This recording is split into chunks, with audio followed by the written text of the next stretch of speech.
Hi friends, welcome to our channel. నేను మీ లక్ష్మీ ప్రసన్న. ఈరోజు మన రెసిపీ వచ్చేసి గోధుమ పిండి హల్వా.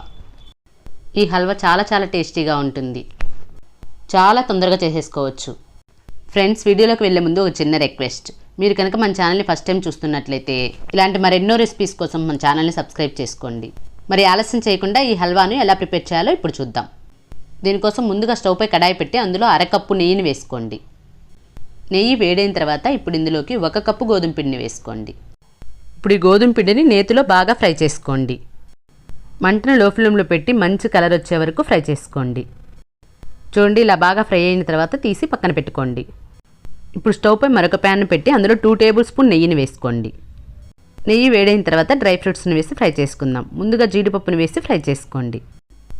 జీడిపప్పు ఫ్రై అయిన తర్వాత తీసి ఒక బౌల్లోకి ట్రాన్స్ఫర్ చేసుకోండి. ఇప్పుడు ఇందులోని కిస్మిస్ని కూడా వేసి ఫ్రై చేసుకోండి.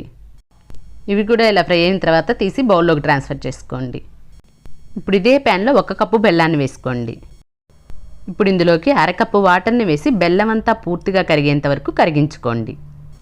చూడండి, బెల్లం అంతా ఇలా పూర్తిగా కరిగిన తర్వాత ఇందాక మనం వేయించుకున్నాం కదా, ఆ గోధుమ పిండిలోకి ఈ బెల్లం వాటర్ని ఇలా స్టెయినర్ సహాయంతో వడకట్టి తీసుకోండి. ఇప్పుడు ఇదంతా బాగా కలుపుకోండి. మంటను లో ఫ్లేమ్లో ఉంచి ఎక్కడా ఉండలనేవి లేకుండా బాగా కలుపుకోండి. మనకి హల్వా అనేది ఇలా ప్యాన్ నుండి సపరేట్ అయ్యేంత వరకు కలుపుకోండి. మీకు ఇష్టమైతే ఇక్కడ ఇంకాస్త నెయ్యినైనా వేసుకోవచ్చు.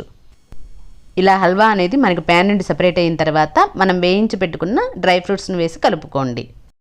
అలాగే ఇక్కడ మీకు కావాలనుకుంటే ఫ్లేవర్ కోసం కొద్దిగా యాలకుల పొడిని కూడా వేసుకొని కలుపుకోండి. అంతేనండి, మనకి చాలా టేస్టీ అయిన గోధుమ పిండి హల్వా రెడీ అయిపోయింది.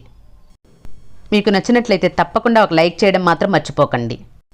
మీరు కూడా ట్రై చేసి ఎలా వచ్చిందో మీ ఫీడ్బ్యాక్ని కమెంట్ చేయండి. Thank you for watching.